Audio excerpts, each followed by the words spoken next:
प्रभु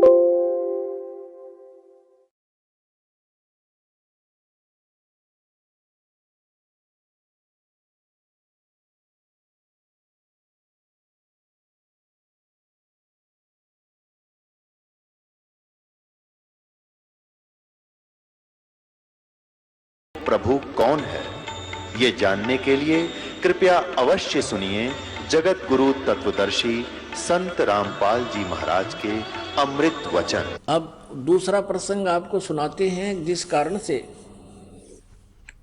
दास ने ये वचन कहा कि आज तक ना ब्रह्मा जी को आध्यात्मिक ज्ञान, वेदों का ज्ञान, ना विष्णु जी को ज्ञान, यानी ब्रह्मा जी से ज्ञान प्राप्त है श्री विष्णु जी, श्री शिव शंकर भगवान शिव जी और अन्य ऋषि महर्षियों को। तो ब्रह्मा जी के ज्ञान से ही पता चल जाएगा आपको कि अन्य को उन्होंने के उपदेश दे रखा है। और फिर दुर्गा यहाँ की 21 ब्रह्मांड की जननी कही जाती है और उसके विषय में भगवान विष्णु जी के क्या विचार हैं, यानी भगवान ब्रह्मा और भगवान विष्णु जी को कितना आध्यात्मिक ज्ञान है, वो वेदों से कितने परिचित हैं, ये आपके समक्ष अब करेगी यही देवी पुराण। और स्कंद पहला देखिएगा, ये वो दुर्गा पुराण है, पहला स्कंद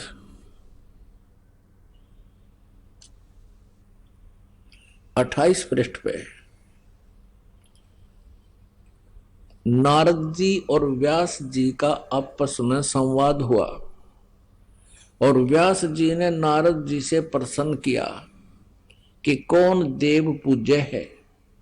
तो नारद जी कहते हैं कि यही प्रश्न मेरे पिता ब्रह्मा ने भगवान श्री हरि विष्णु से किया था। नारद जी ने कहा, महाभाग व्यास जी, तुम इस विषय में जो पूछ रहे हो, ठीक यही प्रश्न मेरे पिताजी ने यानी ब्रह्मा जी ने भगवान श्री हरि विष्णु जी से किया था।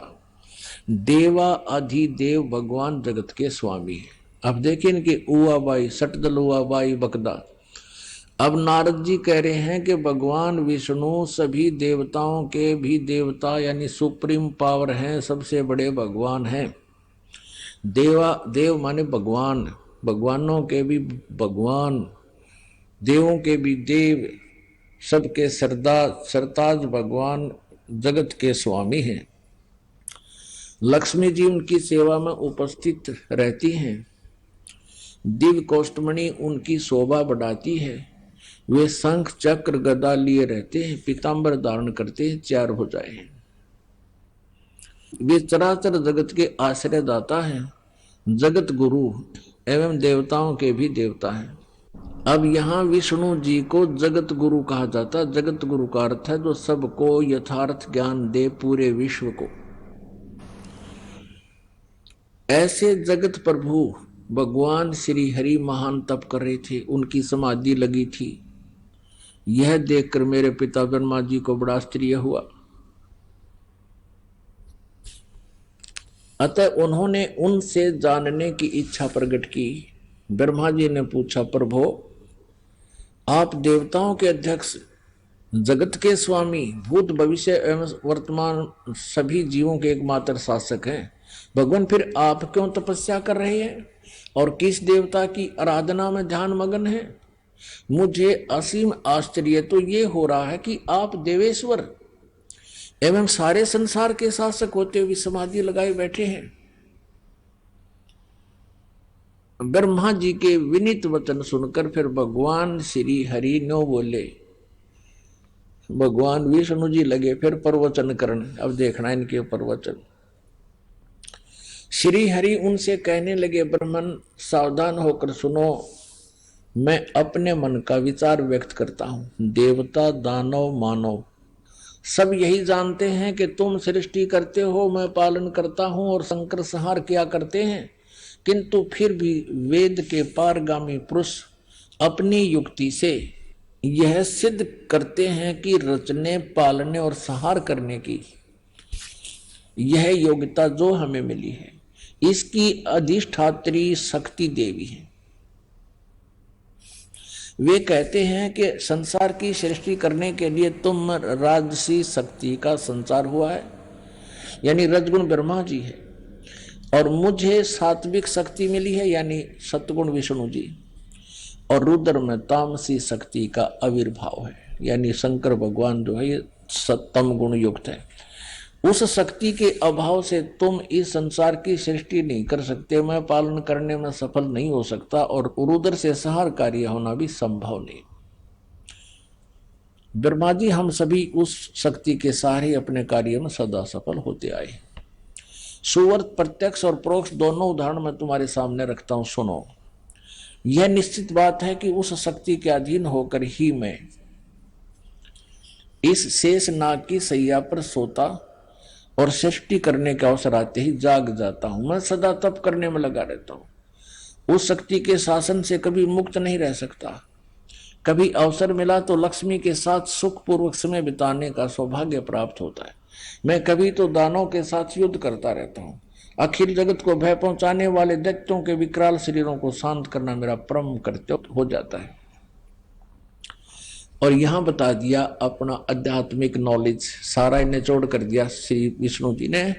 मुझे सब प्रकार से शक्ति के अधीन होकर रहना पड़ता है। ये दुर्गा की तरफ, दुर्गा को कह रहे हैं शक्ति, उन्हीं भगवती शक्ति का मैं निरंतर ध्यान किया करता हूं।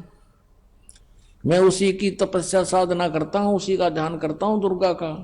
ब्रह्मा जी मेरी जानकारी में इन भगवती शक्ति से बढ़कर दूसरे कोई देवता नहीं। अपने आत्मा इसमें कितने महापुरुषों के आध्यात्मिक ज्ञान का जो है ना आपको पता लग गया। एक तो नारद जी का और दूसरे व्यास जी का। व्यास जी इज द राइटर ऑफ चारों वेद, गीता जी और 18 पुराणों का वो लेखक है। और वो लेखक पूछ रहा है नारद जी से कि सबसे वो पूज्य देव कौन सा है, किस भगवान की भक्ति करनी चाहिए। नारद जी कहते हैं कि मेरे पिता ब्रह्मा जी ने यही प्रश्न भगवान श्री हरि तय किया था, विष्णु जी तय, और वो खुद तपस्या कर रहे थे। मेरे पिता ने पूछा कि हे भगवान, आप देवता के देवता सबसे बड़े भगवान होकर भी किसकी साधना तपस्या कर रहे हो, किस देव की पूजा करते हो, किस भगवान की पूजा कर रहे हो। और विष्णु जी कहता है मैं दुर्गा की पूजा करता हूं, और मेरी जानकारी में, मेरे आध्यात्मिक ज्ञान में जितना मुझे नॉलेज है, स्पिरिचुअल नॉलेज, जितना मुझे ज्ञान है कि दुर्गा से ऊपर कोई परमात्मा नहीं, कोई भगवान नहीं, कोई देव नहीं। अपने आत्माओं,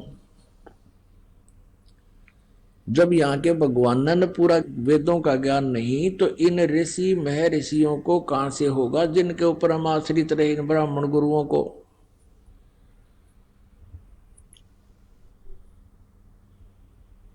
जिस अज्ञानता के कारण उन्होंने हमारे पूर्वजों को भ्रमित करके शास्त्र विरुद्ध साधना करवा के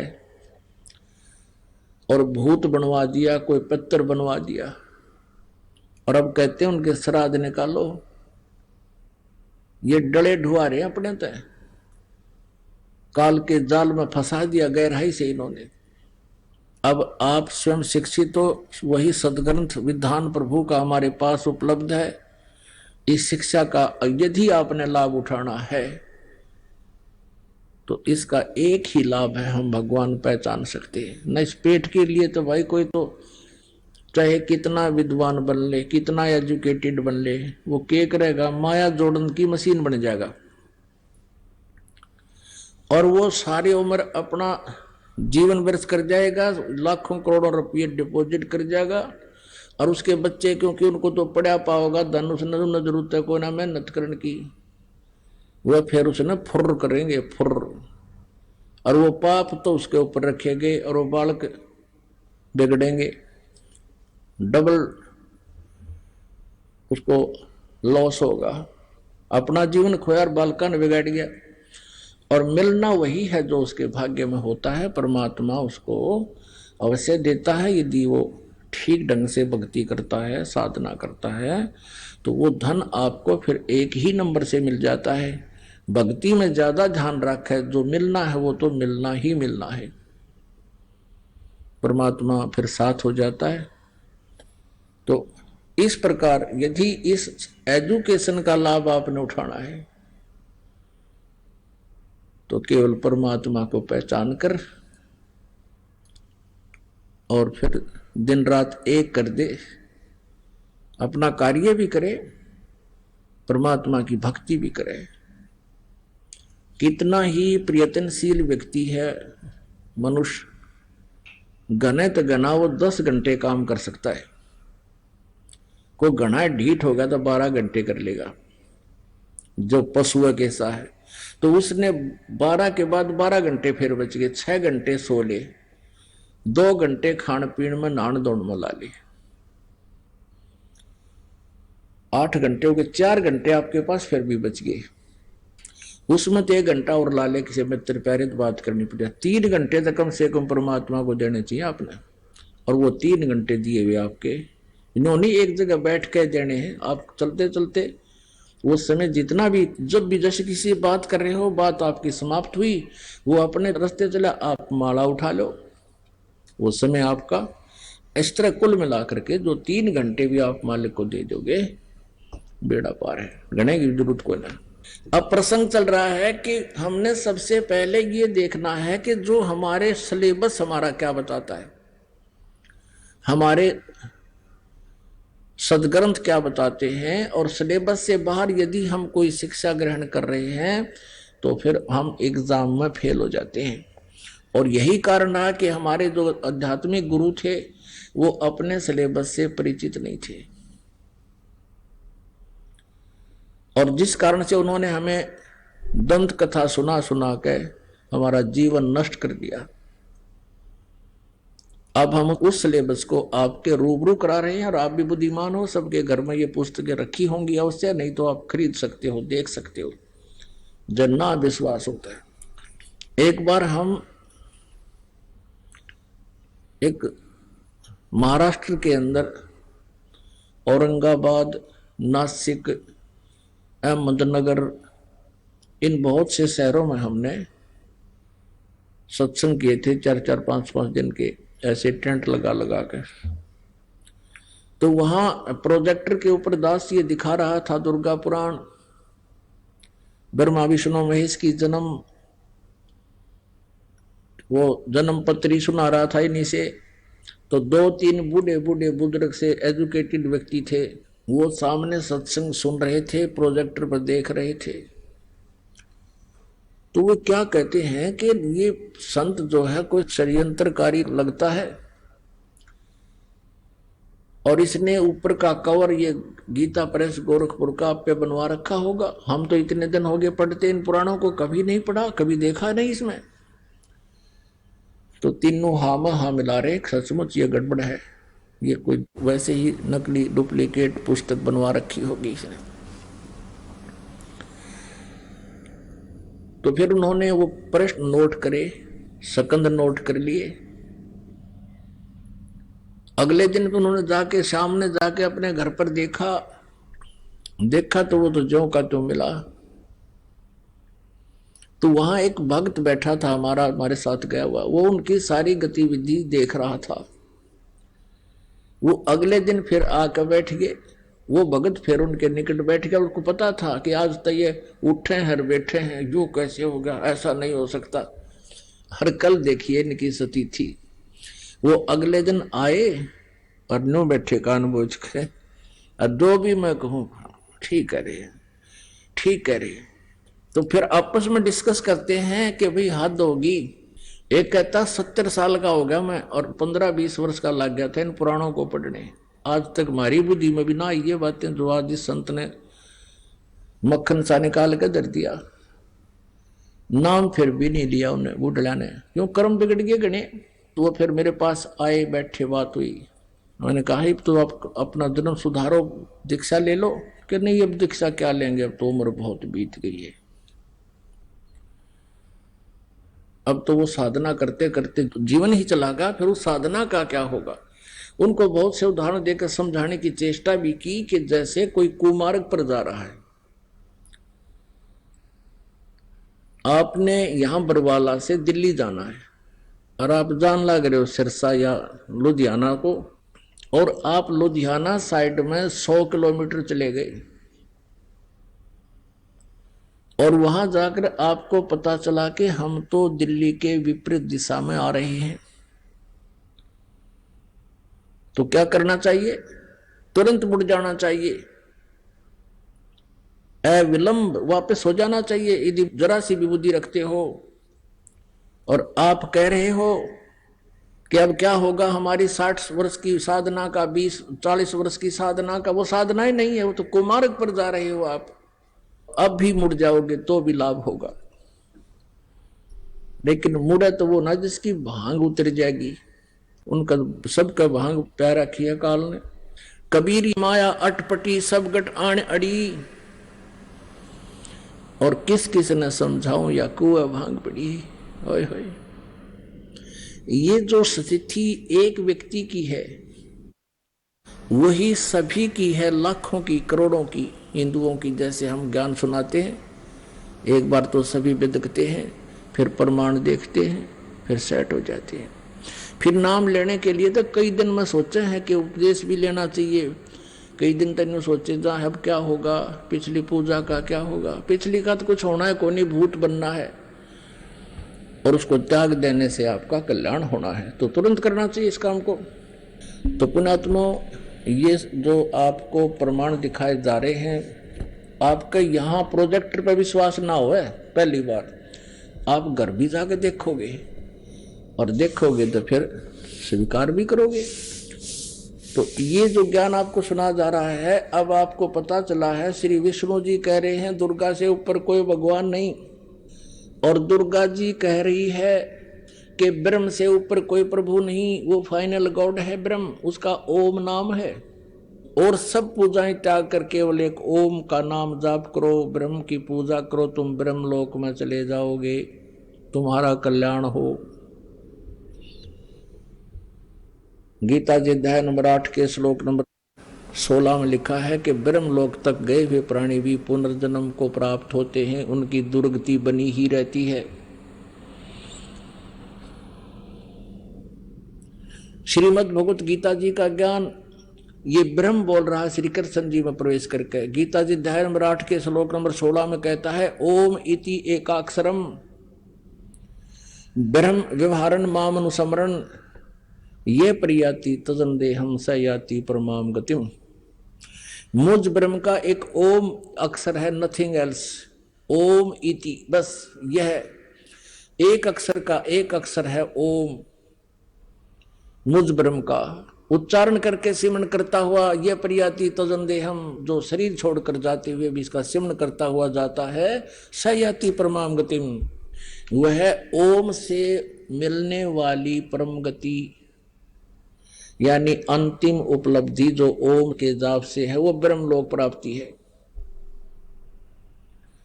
और ब्रह्मलोक पर्यंत भी गए हुए प्राणी जन्म और मृत्यु में रहते हैं, उनको परम शांति नहीं हो सकती। जब तक प्राणी जन्म और मृत्यु में है, उनको परम शांति नहीं हो सकती, उनको सुख नहीं हो सकता। अब गीता ज्ञानदाता ब्रह्म है, श्री कृष्ण में प्रवेश करके बोलता है ये काल है। ये कहता है कि चौथे अध्याय के 5वें और 9वें श्लोक में, अर्जुन तेरे और मेरे बहुत जन्म हो चुके, तू नहीं जानता मैं जानता हूं, मेरे कर्म और जन्म अलौकिक है। गीता जी अध्याय नंबर 2 के श्लोक 12 में गीता ज्ञानदाता कहता, अर्जुन तू ये ना समझे कि तू, मैं और ये राजा पहले नहीं जन्मे थे और आगे ना जन्म होगा, हम आगे भी जन्मेंगे, पहले भी जन्मे थे। गीता जी अध्याय नंबर 2 के श्लोक नंबर 17 में कहा कि अविनाशी तो उसको जान जिसको मारने में कोई सक्षम नहीं है, और जिस परमेश्वर ने सारे ब्रह्मांडों की रचना की है। इसलिए गीता जी अध्याय नंबर 15 के श्लोक नंबर 1 से लेकर 4 तक कहा है कि जो तत्वदर्शी संत होगा वो उल्टे लटके हुए संसार रूपी वृक्ष के सभी विभाग बता देगा, तना कौन है, डार कौन है, मूल कौन है और शाखा और पत्ते क्या है। उस तत्वदर्शी संत जो चौथे अध्याय के 34वें श्लोक में जिसका वर्णन किया है कि उसको तत्व ज्ञान परमात्मा पूर्ण परमात्मा की जानकारी तत्वदर्शी संतों से समझो पूछो, उसकी पहचान बताई है 15वें अध्याय के एक मंत्र में। फिर चौथे श्लोक में कहा है कि उसके पश्चात उस तत्व ज्ञान रूपी शस्त्र के द्वारा इस अज्ञान रूपी अंधकार में इस अज्ञान को काट कर यानी समझ कर परमेश्वर के उस परम पद की खोज करनी चाहिए, जहां जाने के बाद साधक फिर लौटकर संसार में कभी नहीं आते, उनकी जन्म मृत्यु कभी नहीं होती। और जिस परमेश्वर से इस संसार रूपी वृक्ष की प्रवृत्ति विस्तार को प्राप्त हुई है, अर्थात जिस परमेश्वर ने इन सभी संसार को रचा है, सभी ब्रह्मांडों की रचना की है, गीता ज्ञानदाता कहता केवल उसी की भक्ति करनी चाहिए तन मन धन से, यानी पूर्ण समर्पण भाव से। अपनी भी नहीं कहता, अपने के लिए कहता है कि 8वें अध्याय के 5 और 7 में कि मेरा सिमरन करना है, बताया दिया 8वें अध्याय के 13वें श्लोक में ओम नाम है। और तूने यदि मेरे पास रहना है तो मेरा सिमरन कर, मुझे प्राप्त होगा, युद्ध भी करना होगा तुझे, और युद्ध करना पड़ गया फिर शांति कहां। गीता जी अध्याय नंबर 18 के श्लोक नंबर 62 में कहा कि अर्जुन इसलिए तू सर्वभाव से उस परमेश्वर की शरण में जा, जिसकी कृपा से तू परम शांति को, सनातन परम धाम को प्राप्त होगा, यानी तेरा फिर जन्म नहीं होगा, तेरी मृत्यु नहीं होगी। उसके लिए उसने कहा कि तत्वदर्शी संत से पूछो। 17वें अध्याय के 23वें श्लोक में सच्चिदानंद घन ब्रह्म कहते हैं ओम तत्सत इति निर्देश है ब्रह्मणे त्रिविध समर्थ है। ब्रह्मणे माने सच्चिदानंद घन ब्रह्म। गीता जी अध्याय नंबर 8 के श्लोक नंबर 1 में अर्जुन ने पूछा प्रभु आपने गीता अध्याय नंबर 7 के श्लोक 29 में 29 में कहा है कि जो प्राणी उस तत्ब्रह्म से परिचित है, संपूर्ण अध्यात्म से परिचित है और सब कर्मों से परिचित है, वह केवल जरा और मरण से ही छूटने का प्रयत्न करते हैं, यहाँ की किसी वस्तु के चक्कर में नहीं पड़ते। तो 8वें अध्याय के 1 में अर्जुन ने पूछा वो किम तत्ब्रह्म, फिर वो तत्ब्रह्म कौन है जिसको जानने के बाद फिर यहाँ के किसी भी वस्तु की डिमांड नहीं रहती, वो यहाँ से छुटकारा ही चाहते हैं। गीता ज्ञानदाता ने 8वें अध्याय के 3 श्लोक में कहा कि वो परम अक्षर ब्रह्म है और उसकी शरण में जा, उसकी कृपा से। तो 18वें अध्याय के 62वें श्लोक में फिर तेरा पूर्ण मोक्ष होगा। तो पुण्यात्माओं अब आपको दिखाते हैं दुर्गा जी के अध्यात्म ज्ञान के विचार प्रवचन जो श्री हिमालय जी को सुना रही है। देखिएगा देवी पुराण गीता प्रेस गोरखपुर से प्रकाशित 562 पृष्ठ पे 7वां स्कंध संक्षिप्त देवी भागवत 562 पृष्ठ पे गीता प्रेस गोरखपुर से प्रकाशित है ये वही। और किसी का ना जच्चा तो भाई फिर अपनी घराली देख लियो जाके। 562 पे देवी हिमालय राजा को ज्ञानोपदेश दे रही है, अपने प्रवचन सुना रही है, ब्रह्म स्वरूप का वर्णन करती है, ब्रह्म के बारे में जानकारी दे रही है। श्री देवी जी कहने लगी पर्वतराज उस ब्रह्म का क्या स्वरूप है यह बतलाया जाता है। पहले तो अपने बारे में सट्टे मारे मेरी पूजा करे नो करो, लेकिन फिर कहती है कि नहीं, अगर तुझे सही लाभ लेना है तो मैं बताती हूँ उस ब्रह्म का क्या स्वरूप है यह बतलाया जाता है, जो प्रकाश स्वरूप सबके अत्यंत समीप में स्थित हृदय गुहा में स्थित होने के कारण गुहाचर नाम से प्रसिद्ध और महान पद अर्थात परम प्राप्य है। वह समस्त प्रजा के ज्ञान से परे है।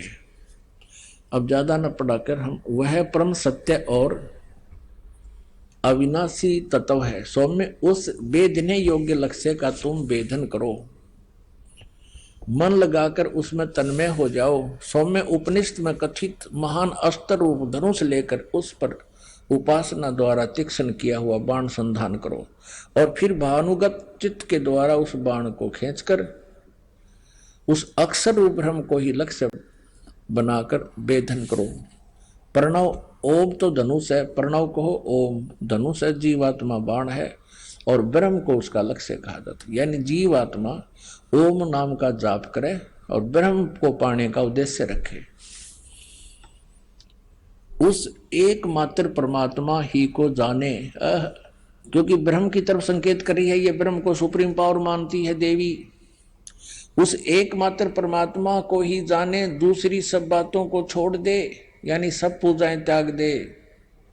यही अमृत रूप परमात्मा के पास पहुंचाने वाला पुल है। संसार समुद्र से पार होकर अमृत स्वरूप परमात्मा को प्राप्त कराने का यही सुलभ साधन है। इस आत्मा का ओम के जप के साथ ध्यान करो। ओम से जो होने वाली परम गति है वो बताई जा रही है। ओम के जप के साथ ध्यान करो, इससे अज्ञान में अंधकार से सर्वथा परे और संसार समुद्र से उस पार जो ब्रह्म है उसको पा जाओगे, तुम्हारा कल्याण हो। ओम नाम का जाप करने से ब्रह्म को प्राप्त होगी। और वो ब्रह्म रहता कहाँ है ये देखिएगा, ये 563 पृष्ठ पर हम पढ़ रहे हैं। वह यह सबका आत्मा ब्रह्म ब्रह्म लोक रूप दिव्य आकाश में स्थित है। वो ब्रह्म लोक में रहता है। अपने आत्माओं, आपके समक्ष अपने वो सदग्रंथ हैं जिनसे हमें ये ज्ञान हो रहा है कि किस देव में कितनी आध्यात्मिक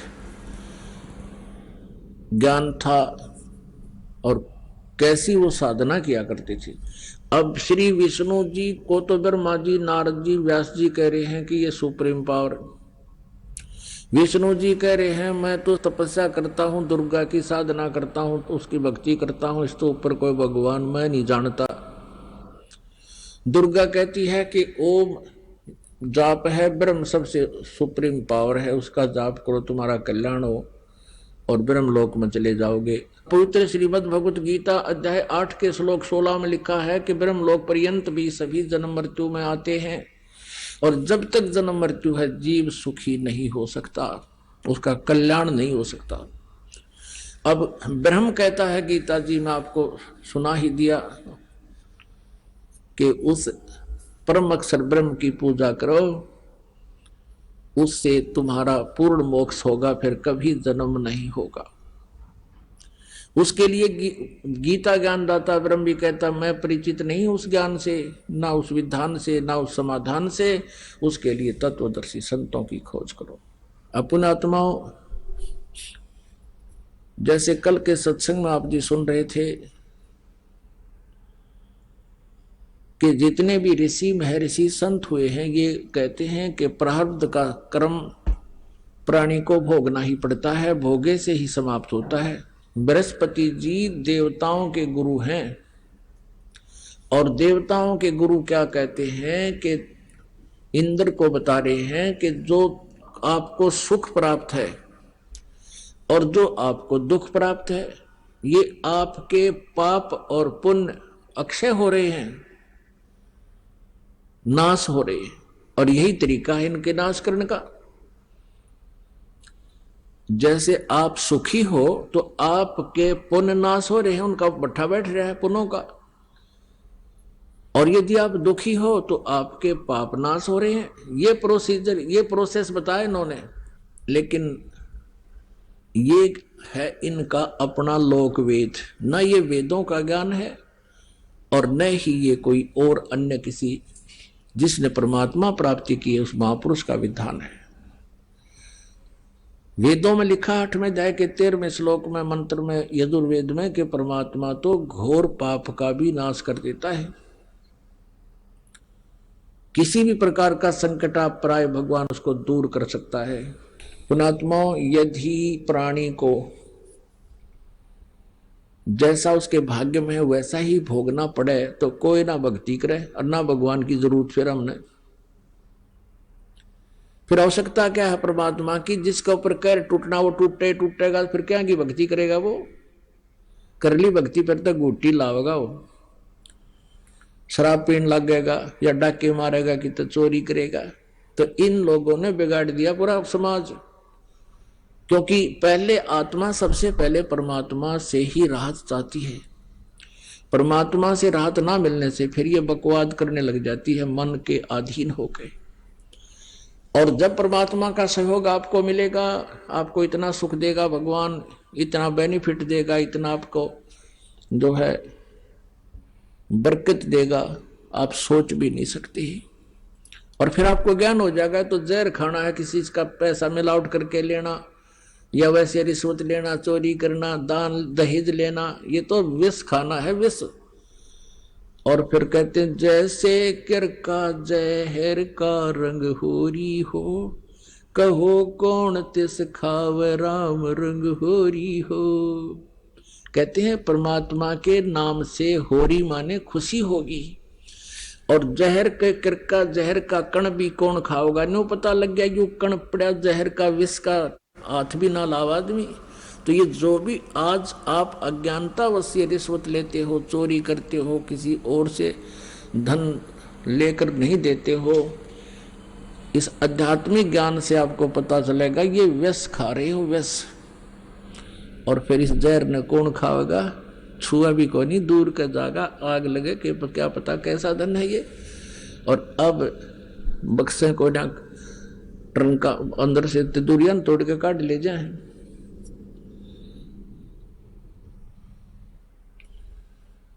कल संग सुनाया था इस दास ने आपको कि स्वामी रामानंद जी और परमेश्वर कबीर जी की गोष्ठी हो रही थी। वहां पर एक महादुखी ब्राह्मण पहुंच गया, क्योंकि महर्षि जो रामानंद जी थे, स्वामी रामानंद जी, वो केवल ब्राह्मणों को ही शिष्य बनाते थे, उनके ही गुरु बनते थे। और एक ब्राह्मण बहुत गरीब घर में, बहुत उसके ऊपर दोना संकट आया हुआ था अपने, यानी वो अर्थार्थी भी था, आर्त भी था, ना वो जिज्ञासु था ना ज्ञानी था। दो प्रकार के उसके ऊपर आपदाएं थी। एक तो घना निर्धन था, और ऊपर से अपने परिवार के ऊपर उसके ऊपर संकट आया हुआ था। उसके बच्चे बीमार, उसकी पत्नी बीमार, वो स्वयं भी दुखी, और बहुत बुरा हाल था। और स्वामी जी ने बहुत कुछ साधनाएं बताई थी, लेकिन वो उसको कोई राहत नहीं मिली। तो जब राहत नहीं मिली तो आखिर में ये सभी यही कहते हैं कि ये तेरे प्रारब्ध कर्म है, ये भोगना ही पड़ेगा। तो ऐसे लेक्चर झाड़ रहा था स्वामी रामानंद जी उस अपने शिष्य ब्राह्मण को। परमात्मा कबीर जी ने कहा, स्वामी जी जो आप कह रहे हो कि प्रारब्ध का कर्म तो भोगना ही पड़ता है, क्या कौन से ग्रंथ में लिखा है? रामानंद जी ने कहा कि देवी पुराण में लिखा है, और बृहस्पति जी भी यही कह रहे हैं, शुक्राचार्य जी भी यही कह रहे हैं, ब्रह्मा जी भी यही कह रहे हैं। अब वो देवी पुराण उठाकर पढ़ के सुना दिया स्वामी रामानंद जी ने, जैसा कल दास ने आपको शुक्राचार्य जी के और बृहस्पति जी के विचार सुनाए थे, और ब्रह्मा जी के, कि उन्होंने कहा है कि कर्म तो भोगने से ही कटता है, सुख हो चाहे दुख प्राणी को भोगना ही पड़ेगा। तब परमेश्वर ने कहा था कि आप वेदों को ऑथेंटिक मानते हो या पुराणों को? अब रामानंद जी और का ज्ञान तैसा है था बालकों जैसा। तो रामानंद जी कहने लगे स्वामी जी कि मैं दोनों को ही ऑथेंटिक मानता हूं, वेदों को भी ऑथेंटिक मानता हूं और पुराणों को भी ऑथेंटिक मानता हूं, क्योंकि इनका राइटर एक ही है। तब परमात्मा ने बताया कि राइटर इज राइटर। राइटर तो राइटर ही होता, लेखक था वो। अब जैसे कोई क्लर्क है और उसका बॉस कोई बोल रहा है, वो लिख रहा है, उसका राइटर, उस लिखने वाले का उसमें अपना कोई योगदान नहीं है। ठीक है, कोई अपने विचार थोड़े बहुत मिलाए हैं, वो अलग बात है। उस सेंटेंस को सुधारने के लिए कोई कोमा मात्रा ला दी, वो दूसरी बात है। तब परमात्मा ने कहा, देखो वेद जो है, वेद ये परम अक्षर ब्रह्म के द्वारा इस ब्रह्म के अंतःकरण, काल के अंतःकरण में फीड कर दिए गए थे, फैक्स कर दिए गए थे। वो क्या कह रहे, मीडिया प्लेयर से भेज दिए थे, फैक्स कर देते एक मोबाइल से दूसरे मोबाइल में पूरे की पूरे जो है ना चले जाते हैं, शब्द के शब्द, फिल्म की फिल्म दूसरे में फीड हो जाती है और उसमें भी रह जाती है। तो ऐसे परमात्मा ने इस ब्रह्म के अंतःकरण में ये वेद डाल दिए और समय आने पर वो अपने आप बाहर आने थे। तो उसके श्वासों द्वारा, ब्रह्म के इस ज्योति निरंजन के श्वासों द्वारा ये पांचों के पांचों वेद बाहर आ गए थे इसके शरीर तक। तो इसने इन पांचों को पढ़ा तो पांचवा जो सूक्ष्म वेद था उसमें पूर्ण परमात्मा की जानकारी थी, वो इस काल ने नष्ट कर दिया। ये चार वेद दे दिए, इसमें ज्ञान तो पूर्ण परमात्मा का है, लेकिन वे ऑफ वर्शिप, पूजा का विधि मार्ग केवल ब्रह्म तक का है, ओम नाम का। तो इस जो वेदों में ज्ञान है वो पूर्ण परमात्मा की महिमा है कि वो ऐसा कर सकता है, वो ऐसा कर सकता है, वो परम अक्षर ब्रह्म है। और ब्रह्म की साधना, ब्रह्म की साधना बताई है कि ओम नाम है इसका, और उस परम अक्षर ब्रह्म का जो साधना है वो तत्वदर्शी संत बताओगा। अब उसमें परमात्मा ने कहा कि जो गीता जी का ज्ञान है ये वेदों वाला ज्ञान है, और वेदों का सारांश दिया है किसने? ब्रह्म ने, श्री कृष्ण जी में प्रवेश करके। तो वेद और गीता जी एक ही है। गीता जी में थोड़ा सा अंतर इसलिए है कि इस श्रीमद् भगवत गीता जी में गीता ज्ञानदाता ब्रह्म ने अपना मत कुछ प्रवेश कर दिया है, और वो मत यदि वेदों से मेल नहीं खाता है तो उसको हमने त्याग देना होगा। जहां तक बात रही पुराणों की, ये पुराण क्या है? ब्रह्मा जी द्वारा दिया गया अपना ज्ञान है, और ब्रह्मा जी से सुनकर फिर अन्य ऋषियों ने कुछ अपना विचार, अपना अनुभव, और साथ में ब्रह्मा जी के का रेफरेंस दे देकर ये इतने बड़े बड़े 18 पुराण बना दिए। अब जो पुराणों में लिखा है कि कर्म भोगने से ही समाप्त होंगे, प्रारब्ध में लिखे पाप का नाश नहीं हो सकता, और जब तक आपके प्रारब्ध में यानी कर्म में, किस्मत में लिखे हुए पाप का नाश नहीं हुआ तो आपको सुख नहीं हो सकता। और आपको भक्ति से सुख नहीं हुआ तो के चाटे इसी भक्ति ने फिर कौन करेगा? सारे नास्तिक हो गए। इसी कारण से पूरा रूस, पूरी चीन इन डुप्लीकेट ऋषि संतों के कारण भगवान वाला लाभ इनको मिला नहीं, तो ये नास्तिक हो गए। और यही सती थी कुछ दिनों में इस भारतवर्ष में आ जानी थी। ये नकली टोल के टोल बना रखे करोड़ों की संख्या में से श्री राधा स्वामी, धन धन सतगुरु, जय गुरुदेव वाला ने। ये भोली आत्मा गई वहां पर भगवान पाने के लिए, और वहां कख भी नहीं इनको। अंत में देख लेना ये बिल्कुल नास्तिक हो जाएंगे, भक्ति करेगा नहीं कोई। इन पर इतनी आपदाएं आएंगी, इतनी आपत्ति आ जाएंगी। अब परमात्मा कबीर जी ने कहा कि आप जी ने देवी पुराण में बृहस्पति जी के विचार सुनाए कि वो कह रहे हैं इंद्र को, 5वें स्कंद में वो इंद्र को कह रहे हैं कि कर्म तो भोगना ही पड़ता है, और जो मस्तिष्क में लिखा वो भोगना ही पड़ेगा, इसमें कोई परिवर्तन नहीं हो सकता। उधर से शुक्राचार्य कह रहे हैं प्रहलाद को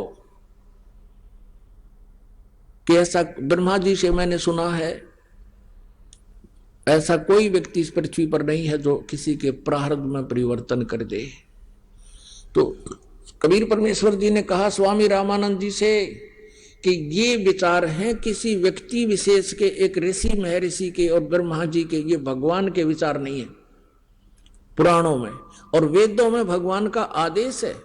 यजुर्वेद अध्याय नंबर 8 के मंत्र नंबर 13 में स्पष्ट किया है परमात्मा घोर पाप का विनाश कर सकता है। यदि आप दोनों को सही मानते हो तो ये तो कंट्राडिक्टरी बात होगी। पुराण कहते हैं ऐसा नहीं हो सकता, वेद कहते हैं ऐसा हो सकता है। तो वेद एथेंटिक है, विधान है, वो परमात्मा का दिया हुआ आदेश विधान है, और पुराण एक ऋषि, महर्षि, संत और यहाँ के इन अल्पज्य भगवानों का ज्ञान है। तो पुराणों में जो वेदों से नहीं मेल खाता जो ज्ञान, वो व्यर्थ है, वो व्यक्ति विशेष का अपना सोच है। तो इसलिए हमने वेदों को ही फाइनल मानना होगा। अब इस तर्क के सामने स्वामी रामानंद जी के को कोई जवाब नहीं था।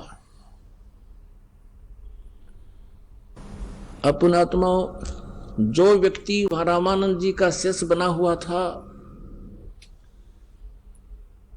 वो ये दोनों की वार्ता सुनने लगा और कबीर परमेश्वर जी से पूछा, आप कौन हो, आप कहां रहते हो? तो परमात्मा ने कहा, भाई मैं दानक हूं, कबीर मेरा नाम है और दानकों की कॉलोनी में रहता हूं, दुल्हाओं की कॉलोनी में। सारा नाम बता दिया, इसी काशी में रहता हूं। अब क्या हुआ कि हफ्ते 10 दिन के बाद वो दुखी व्यक्ति उस ब्राह्मण गुरु को छोड़कर, वो ब्राह्मण तो कबीर जी सत्संग कर रहे थे वहां, वो भी आ गया और उसने देखा ये तो वही महापुरुष है जो रामानंद जी के छक्के छुड़ा दिए थे ज्ञान में। क्योंकि परमेश्वर ने कहा था कि जब परमात्मा की भक्ति साधना से सुख नहीं हो सकता तो भक्ति की आवश्यकता क्या है। तो उसका वह बात खटेगी थी। सचमुच ये तो 2 अक्षर की बात है। तो फिर परमात्मा कबीर जी से उसने कहा, भगवान मैं बहुत दुखी हूं। तो परमेश्वर ने कहा, भाई मैं जुलाहा हूं, शूद्र और तू ब्राह्मण है, देख ले तेरा समाज फिर तने गड़ेगा। तो नो बोला, जी बाढ़ में जाओ समाज, मेरी तो ढूंढी डगी कती, मेरा तो भट्ठा बैठ रहा है, बालक मेरे बीमार, और उस ब्राह्मण तो मैंने 10 साल हो गए नाक रगड़ते थे, जो उसने साधना बताई स्वामी जी की मैंने सारी कर ली, कोई राहत नहीं। परमात्मा ने उसको मंत्र दिया कि ये जाप कर और फिर अपने बच्चों को भी नाम दिलाना है। वो तो आशीर्वाद था दाता का। कहते उसी समय उसको ऐसा एहसास हो गया शरीर के अंदर जैसे कोई आपत्ति बाहर फेंक दी काट का परमात्मा। उसकी 2 जवान लड़कियां थी, 2 पुत्र थे, वो भी आप माइंड से हो रहे थे, कुछ ऐसा संकट सा उनका। उसकी पत्नी भी बहुत दुखी रहती थी। तो परमात्मा की कृपा से उसको राहत मिली, फिर बच्चों को नाम दिलाया, धीरे धीरे सब स्वस्थ हो गए। 2 या 3 वर्ष के अंदर उनका सब संकट दूर हो करके सब कर्ज मुक्त भी हो गए। अपनात्मा अब वो प्राणी इतना सुखी हो गया, जगह जगह जावे, अपने रिश्तेदारों को बतावे, जो दुखी थे उनसे कहे कि आ जाओ नाम ले लो मेरे गुरुजी से, तुम भी सुखी हो जाओगे। देखो आज मैं कितना सुखी हो गया। अब जो थोड़ा बहुत कोई सुखी है वो परमात्मा को नहीं चाहता। और परमात्मा अपने विधान में बताते हैं कि सुख के माथे आग लगो पत्थर पड़ो, जिस तर नाम हृदय जा, और बलिहारी उस दुख के जो पल पल नाम रटावे। आइए अब हम उन श्रद्धालुओं के अनुभव जानते हैं जो जगत गुरु तत्वदर्शी संत रामपाल जी महाराज जी से दीक्षा प्राप्त कर चुके हैं तथा उनके द्वारा बताए गए भक्ति मार्ग पर चल रहे हैं। नमस्कार सर। नमस्कार सर जी। सर क्या नाम है आपका? सर जी मेरा नाम कृष्ण दास है जी। कहाँ के रहने वाले हैं सर? सर जी वैसे तो मैं यूपी जिला बस्ती का रहने वाला हूँ, लेकिन अभी फिलहाल दास की सेवा लुधियाना में एक चाय की दुकान चलाता हूँ। सर संत रामपाल जी महाराज से आपने नाम दीक्षा कब ली? सर जी संत रामपाल जी महाराज जी से नाम दीक्षा दास ने 10 मार्च सन 2013 में लिया जी। सर संत रामपाल जी महाराज से नाम दीक्षा लेने से पहले आप क्या भक्ति साधनाएं करते थे? सर जी संत रामपाल जी महाराज जी से नाम दीक्षा लेने से पहले मैं जो हिंदू धर्म में परंपराएं हैं जैसे ब्रह्मा विष्णु महेश जी की, शिव जी की पूजा, तो लेकिन मैं कृष्ण जी का जो है खास प्रेमी था, उन्हीं की भक्ति उन्हीं की याद में ज़्यादा टाइम लगाया करता था। सर जो आप ब्रह्मा विष्णु महेश अन्य देवी देवताओं की पूजा करते थे उनसे आपको क्या लाभ मिले? उनसे जी मेरे को लाभ तो कुछ भी नहीं हुआ, तो बाकी मैं आपको क्या बताऊं, मैं बीच में कुछ गुरु भी किया था। संत रामपाल जी महाराज जी से नाम दीक्षा लेने से पहले मैं कृष्ण जी की भक्ति करते हुए मैं पहले बार बम्बई गया तो पढ़ाई छोड़ने के बाद, तो वहाँ मुझे पता लगा कि गुरु करना जरूरी है। ऐसा कोई पुस्तक पढ़ा मैं, आसाराम जी की थी वो। 1999 में फिर मैं आसाराम जी की उस पुस्तक को पढ़ा, थोड़ा अट्रैक्टिव हुआ, क्योंकि उसके पहले मैं किसी संत के विचार सुन नहीं थे, क्योंकि गांव में हमारे यूपी में ज़्यादातर कृष्ण जी की कथा या राम जी की कथा चला करती है। तो उनके मैं काफ़ी सत्संग भी सुने, तो वहाँ बम्बई में उनके लगते हैं। और हमारे गांव में भी एक बार वहाँ गणेशपुर नाम का एक है, वहाँ पर उनका समागम हुआ करता था बस्ती के पास, वहाँ पर भी गया। लेकिन 2004 में मैं फिर लुधियाना आ गया जी, बम्बई से। लुधियाना आने के बाद में मेरे संपर्क में एक लड़का था, निरंकारी मिशन से जुड़ा था। तो वो मुझे बोला कि आप बहुत अच्छे आदमी लगते हो, भगत लगते हो, विचार आपके अच्छे हैं, तो आप गुरु धारण करो, आपको बहुत लाभ होंगे। तो मैं कहा जी गुरु धारण तो करना है, लेकिन मुझे पता नहीं कौन सा गुरु करना है। तो दिनेश ने बोला आप मेरे साथ चलना, हमारे बाबा हरदेव जी निरंकारी मिशन से वो परमात्मा का दर्शन करवाते हैं जी। तो 2007 की बात है, मैंने उनके साथ काफ़ी सत्संग सुने। एक मोगा रोड पर पंजाब में उनका बहुत बड़ा समागम हुआ था 2007 में, तो वहाँ पर भी मैं उस दिनेश के साथ में गया था उनके समागम में। काफ़ी वहाँ पर उस समय जो उनका समागम काफ़ी बड़ा था, कुछ लोग भी आए थे, तो उनके भी सत्संग सुने। लेकिन 2007 में वो बोला कि आप जो है इनसे दीक्षा ले लो, आप इनसे ज्ञान लो, फिर आपको समझ लगेगा ज्ञान।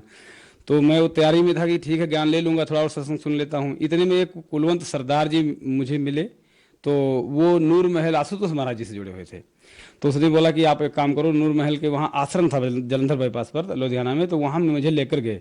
तो वहाँ उनकी समर्पित बहनें होती हैं आशुतोष महाराज जी के पास, जो मतलब ज्ञान समझाती हैं। वैसे बिना सत्संग के मैं गया था शाम के टाइम में, तो उन्होंने मुझे बैठकर जैसे भी तैसे ज्ञान समझाया कि हमारे आश्रम में आपको परमात्मा के दर्शन करवाए जाएंगे। तो मुझे तो मालूम था परमात्मा कौन है, कैसा है, वो तो जो बताएंगे वो मानना पड़ेगा, जैसे कोई नया जिज्ञासु आदमी जाता है।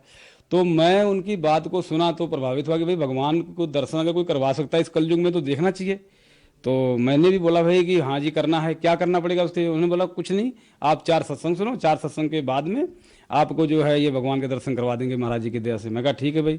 मैं 4 सत्संग उनके सुने, अपने पत्नी को भी लेकर गया साथ में, क्योंकि वो भी साथ साथ में जैसे दास के विचारों से प्रभावित रहती थी, तो वो भी साथ में गई, उसने भी सत्संग सुने। तो जब वहाँ पर हम गए जी, जिस दिन हमें वहाँ आशुतोष महाराज जी से ज्ञान मिलना था जलंधर बाईपास आश्रम में, उनका ज्ञान का सिस्टम ऐसा आशुतोष महाराज जी का है कि जी उनका 5-6 घंटे का लगभग सेशन होता है, और पूरी वो मेडिटेशन करवाते हैं कि उसमें बताएंगे जी परमात्मा की 4 दशा है, एक अमृत है, एक अनाहद है सुनना चाहते हो, और एक प्रकाश अगर देखना चाहते हो, और एक नाम है अगर जपना चाहते हो। तो आंख को दबाकर जो भी प्रकाश ऐसे बताते करो। तो उन्होंने ऐसे किया था वहाँ पर, लेकिन उस दिन मुझे दिखा कुछ नहीं था, लेकिन और नए भगत थे 30-35, उसमें कोई बताता जी मेरे को ये प्रकाश के दर्शन हुआ, कोई कुछ बताता। मैं कहा भाई चल सही बोलते होंगे, तो दास को मेरे को तो कुछ दिखा नहीं, फिर भी मैं चलो बोला ठीक है भाई। तो बहन जी ने कहा भी आपको क्या दर्शन हुए, पहले विधि में पूछा, दूसरे में पूछा, तीसरे में पूछा, चौथे में पूछा। मैं कहा बहन जी मेरे को तो कुछ नहीं दिखा, मैं आपसे झूठ नहीं बोल रहा हूँ। तो उन्होंने कहा भैया कोई बात नहीं, आप आस मत छोड़ना, ये साधना करते रहना, ये प्रकाश विधि। और जैसे भी उन्होंने आंख नाक कान बंद करके बता दिया था, तो उसमें मैं ऐसे करता रहा, लेकिन मेरे को कोई लाभ नहीं हुआ। फिर वो भक्ति में 2008 में मैं जुड़ा था आशुतोष महाराज जी से, अगस्त के महीने में। वहाँ से लेकर 2012 तक मैंने वो भक्ति करी, लेकिन मेरे को उस भक्ति से जी कोई लाभ नहीं हुआ, उल्टा मेरा बहुत नुकसान हुआ। घर में लड़ाई झगड़े भी चलते रहे। चलो हम प्रेम से रहते थे, थोड़ा साल तो ठीक ठाक चला उनके ज्ञान से, लेकिन बाद में जो हमारी आर्थिक दशा थी वो भी पहले की तरह हम तंग रहने लगे। बाद में फिर 2012 तक फिर भी हम वही भक्ति करते रहे कि चलो ये परमात्मा की लीला होगी, शायद गुरुजी चेक करते होंगे, जांच करते होंगे। फिर वहाँ पर मैं सेवा, एक दिव्य शांति महोत्सव आशुतोष महाराज जी 2 साल बाद किया करते थे, वो बहुत बड़ा उनका प्रोग्राम होता था। 2011 में लास्ट दिव्य शांति महोत्सव में उनका अटेंड किया था, उसमें कम से कम लाखों के हिसाब से जनता आई थी। लेकिन अब हमें तो ज्ञान था नहीं, एक हफ्ता सेवा करते थे जाके आश्रम में। लोग बोलते थे जी सेवा करो, इससे महाराज जी खुश होंगे, अंतर्यामी आपको दर्शन देंगे। ऐसे करते करते जी बहुत नुकसान उठाया हमने। सर आपने बताया कि पहले आपने काफी देवी देवताओं की भक्ति भी की, उसके बाद काफी गुरु भी बनाए, लेकिन आप आर्थिक तंगी से जूझ रहे थे और साथ ही साथ घर में आपके बहुत झगड़े भी थे। तो फिर आप संत रामपाल जी महाराज की शरण में कैसे आए? हाँ भगत जी, ये हमारे जीवन का बहुत बड़ा मैं सौभाग्य समझता हूँ कि संत रामपाल महाराज जी की ही ये दया है कि मैं जब रात को सोता था तो प्रार्थना लगाया करता था कि परमात्मा तो कहीं तो होगा। आशुतोष महाराज जी क्योंकि वो बोलते परमात्मा के दर्शन करेंगे, लेकिन उनसे तो हमको हुआ नहीं परमात्मा दर्शन। लेकिन फिर हम सोचते थे, वो कहते थे परमात्मा निराकार है, तो उसके आप अंदर दर्शन देखोगे। तो मन में एक सवाल आता था कि अगर परमात्मा हमारे अंदर है और आत्मा भी हमारे ही अंदर है, तो फिर हम मरेंगे तो शरीर त्यागेंगे तो कौन से परमात्मा में जाएंगे, और अगर हमारे अंदर ही परमात्मा है तो हम खोज किस लिए रहे हैं उसको। तो इस तरीके से सवाल होता था कि परमात्मा आखिर कोई तो होगा। तो ऐसे करते करते जी एक दिन क्या हुआ कि हम नेटवर्क मार्केटिंग कंपनी का प्लान लेकर गए थे। जसिया में एक एरिया है, वहाँ पर एक राकेश नाम का एक रहता है, संत रामपाल जी महाराज जी का भगत था, नवा नवा ही उनसे जुड़ा था। वो पहले भी मेरे को एक दो बार बोला था कि एक संत जी आते हैं, वो तो टीवी पर सीधे ही सब संतों का नाम लेके जो है चैलेंज करते हैं कि जो किसी को ज्ञान नहीं है, किसी को परमात्मा का जानकारी नहीं है। लेकिन मैं उसकी बात मानता नहीं था, क्योंकि हम आशुतोष महाराज जी को परमात्मा का अवतार मानते थे। तो एक दिन क्या हुआ कि मैं उसके घर लगभग गया था जी 7 बजे। तो मैं बोला चाय पी लो, फंसा के रखा बैठा था, चलो जी चाय वाय पिया, पानी पिया, बैठे रहे। 7:40 हो गया। उस राकेश भगत ने संत रामपाल जी महाराज जी का सत्संग लगा दिया जी। वो सत्संग लगाते ही वो गरीबदास जी महाराज जी का उस दिन प्रकरण चल रहा था, संत रामपाल जी महाराज जी ने वो प्रकरण सुनाया। तो मेरे को बहुत अट्रैक्शन हुआ कि उतनी जबरदस्त वाणी, ऐसा प्रवचन मैंने कभी सुना नहीं। और संत जी का लुक देखा मैं, संत रामपाल जी महाराज जी का एक साधारण वेशभूषा में, और ये नकलियों के पास हम फंसे रहे, बड़ी बड़ी दाढ़ी और बाल देखकर इनके नूरानी चेहरे, ये जो जनता का पैसा खा खा कर मोटे हो गए। तो वैसा हुआ जी कि वो प्रवचन सुना। उसके बाद जब प्रवचन खत्म हो गया संत रामपाल जी महाराज जी का, तो लास्ट में एक ऐसा लाइन आया जिसमें सारे विश्व के धर्म गुरुओं को ज्ञान चर्चा के लिए उसमें आमंत्रित कर रखा था। उसमें कह रहे उसे आता था कि जी सभी विश्व धर्म गुरुओं को जो है साधना चैनल के माध्यम से संत रामपाल जी महाराज जी आमंत्रित करते हैं ज्ञान चर्चा के लिए। और अगर कोई विश्व में किसी के पास यथार्थ ज्ञान है तो आए ज्ञान चर्चा के लिए, अगर कोई नहीं आता है तो ये समझा जाएगा कि आप सभी धर्म गुरुओं ने अपनी हार मान ली है और आपके पास यथार्थ भक्ति मार्ग नहीं है। तो ये जब सत्संग खत्म होने के बाद में ये प्रोग्राम जब लाइन चली तो ऐसे लगा कि दिमाग फट जाएगा मेरा, क्योंकि आशुतोष महाराज जी को मैं सच्चा संत मानता था। वो बड़ी मेहनत से प्रचार करता था। मेरे माध्यम से काफ़ी भगत भी आशुतोष महाराज जी के वहाँ पर जुड़े थे, काफ़ी लोगों ने ज्ञान दीक्षा भी उनकी ली थी, जो भी था उनका।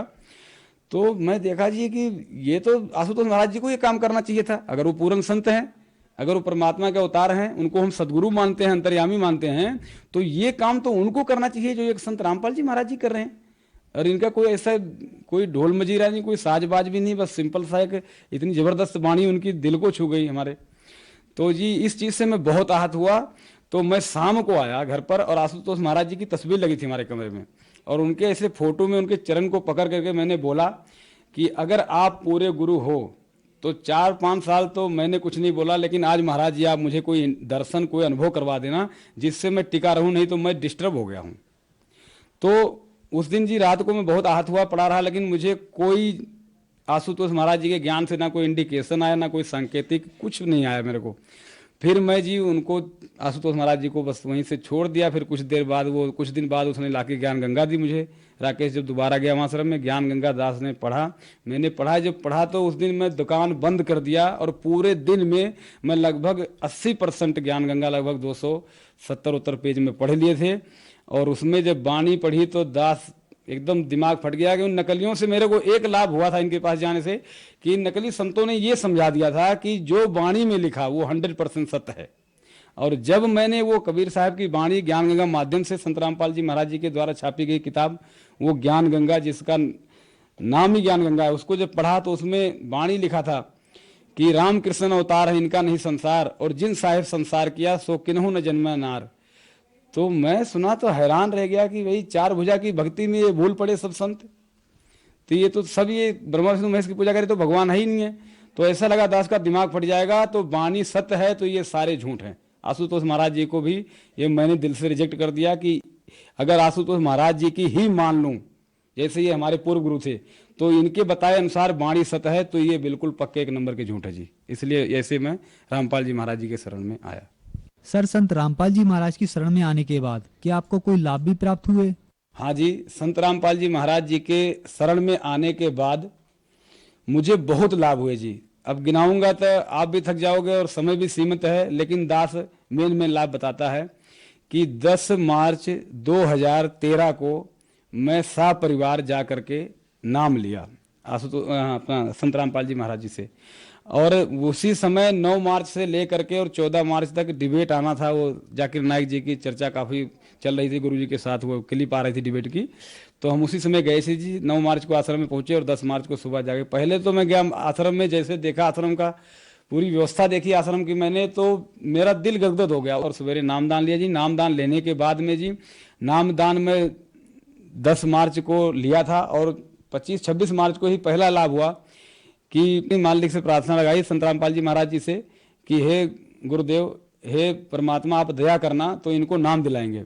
और जबकि दादी हमारी मरने के कागार पे थी और प्रार्थना मन ही मन लगाया था गुरु जी से, मैं फ़ोन भी नहीं किया था आश्रम में, ऐसे मन ही मन लगाया प्रार्थना, और मालिक ने दया करी और दादी हमारी 8-10 दिन बिना कुछ खाए पड़ी थी वहाँ पर। जबकि मैं गया था घर वहाँ देखने लुधियाना से गांव में, तो लोग देखने आते थे, उसको मरने का कागार पे थी, लेकिन परमात्मा से अंदर प्रार्थना करते ही वो दादी मेरी उसी दिन धीरे धीरे शाम तक उसने रोटी भी खा लिया जी।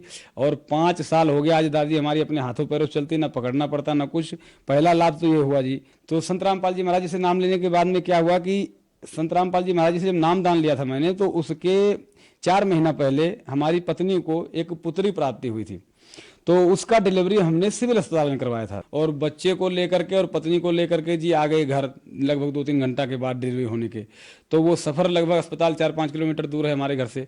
तो उसके शरीर में डॉक्टरों को बाद में दिखाया प्रॉब्लम हो गई, तो उसके शरीर में बताया कि जिसके शरीर में हवा प्रवेश कर गया, आपने देख रेख नहीं किया शुरुआत में इसको डिलीवरी के समय, वो करना चाहिए था आपको। तो एक दाई थी, वो रोज 50 रुपया लेती थी, उसका 1 महीना हमने मालिश करवाया कि शायद अगर कोई दिक्कत होगी तो ठीक हो जाएगी। 1 महीने के बाद भी वो ठीक नहीं हुआ, कमर का दर्द बढ़ता चला गया। हमने काफ़ी डॉक्टरों को भी, एक हमारे फैमिली डॉक्टर थे गिल साहब, उनको भी जाके दिखाया। उन्होंने बोला कि मैं इसको ठीक कर दूंगा, 3000 लगेगा। मैं कहा ठीक है डॉक्टर साहब, कर दो जैसे मर्जी। उन्होंने आयुर्वेदिक दवाइयाँ कैप्सूल में भर के दी और बोला इससे पक्का ठीक हो जाएगा। ऐसा केस मैं बहुत किया हूँ, डिलीवरी के बाद जो कमर दर्द होता है वो ठीक हो जाता है। तो मुझे आस लगी कि भाई चलो यहाँ से ठीक हो जाएगा, ये नामदान लेने के पहले की बात संत रामपाल जी महाराज जी से। तो उसके बाद में क्या हुआ कि वो भी पहले तो कोर्स स्टार्ट करवाया, मैं उनकी लगभग 15-20 दिन दवाई खवाई तो 1% भी फर्क नहीं पड़ा, तो मैं उनकी दवाई फिर बंद कर दी। तो उसके बाद में जब गुरु जी का सत्संग संत रामपाल जी महाराज जी का टीवी में सुनने लगा उस राकेश भगत के माध्यम से, तो इस बात को 4-5 महीने हो चुके थे। तो 1 महीना तो हमने सत्संग सुना। पहले सत्संग सुनते सुनते जी भक्तों का इंटरव्यू आता था, तो उससे थोड़ी उम्मीद जागी कि भाई ये पहले संत रामपाल जी महाराज जी जिनके भगत इंटरव्यू में बताते हैं कि भक्ति से हमको लाभ हुआ है, हमारे दुख दर्द ठीक हुए। और हमारे एक जो पहले गुरु थे वो हमने सुन रखा था कि जो किस्मत में है जी वो भोगना पड़ेगा। और यहाँ बताते थे भगत लोग कि संत रामपाल जी महाराज जी के भगत टीवी पर इंटरव्यू बताते हैं कि नहीं जी, जो किस्मत लिखा अगर वो भोगना ही है तो भक्ति किस लिए करें, यहाँ तो दुख कटता है। तो थोड़ी सी आस हुई, तो हम जी साहब परिवार गए 10 मार्च को, नाम लिया। नाम लेने के 1 महीने के बाद की ये बात है, ये दास आपको दूसरा लाभ बता रहा है कि भगत मती का जो कमर दर्द था वो उस रात की बात है, सवेरे 4 बजे का टाइम था, अप्रैल का महीना था, कि भगत मती जो हमारी पत्नी है उसने बोला, पहले तो उसका दिल भरा था, बोल नहीं पाती थी, फिर अपने आप को संभाल के उसने बोला कि अभी गुरु जी मेरे को दर्शन दे के गए हैं। तो मैं बोला भाई क्या हुआ, बता सही बात। तो बोलने लगी कि जी मेरा कमर ठीक हुआ। गुरु जी एकदम बिल्कुल सफ़ेद चोला में, विशाल शरीर था उनका, और वो ऐसे अभी अभी आए और हमें गोद में ऐसे उठाया और मंदिर में एक चरणामृत, जल अमृत का गुरु जी देते हैं, वो ऐसे ड्रॉप, एक बच्चे का, हमारे 6 महीने की लड़की थी तो उसका ड्रॉप था, ऐसे हम दवाई पिलाते थे। तो भगत मती ने बताया कि गुरु जी ने वो ड्रॉप ना वो अमृत वाली जल वाली शीशी में डाला और ऐसे 2 बूंद मेरे मुंह में टपकाया और ऐसे कमर पे थपकी मारी कि जा बेटा तेरा कमर दर्द नहीं करेगा। देखो जी मैं 1 सेकंड में ठीक हो गई। भगत मती से बोलने लगी उठ के। तो मैं कहा ऐसे तो हो नहीं सकता, 1 सेकंड में तो पहले चल के दिखा, क्योंकि 9 बजे से पहले तो उठती नहीं धूप निकलने से, और आज तू 4 बजे उठ गई। तो बोलती मैं जी चल के दिखाता हूँ उठ के। मैं कहा ऐसे करके सारा कुछ करके दिखाया जी। भगत जी कहने का मतलब ये है सर जी कि गुरु जी ने दया करी, उस रात को मालिक आए संत रामपाल जी महाराज जी, कबीर साहब उनके रूप में, गुरु जी के रूप में, और वो ठीक कर दिया। और तब का दिन और आज का 5 साल हो गया जी। मेरे भगत मती को उस कमर में दर्द मेरी पत्नी को आज तक नहीं हुआ। वो परमात्मा का ही कृपा था कि जो एकदम जड़ से नाश कर दिया उस रोग का, जो कि डॉक्टर बोलते थे ठीक नहीं होगा।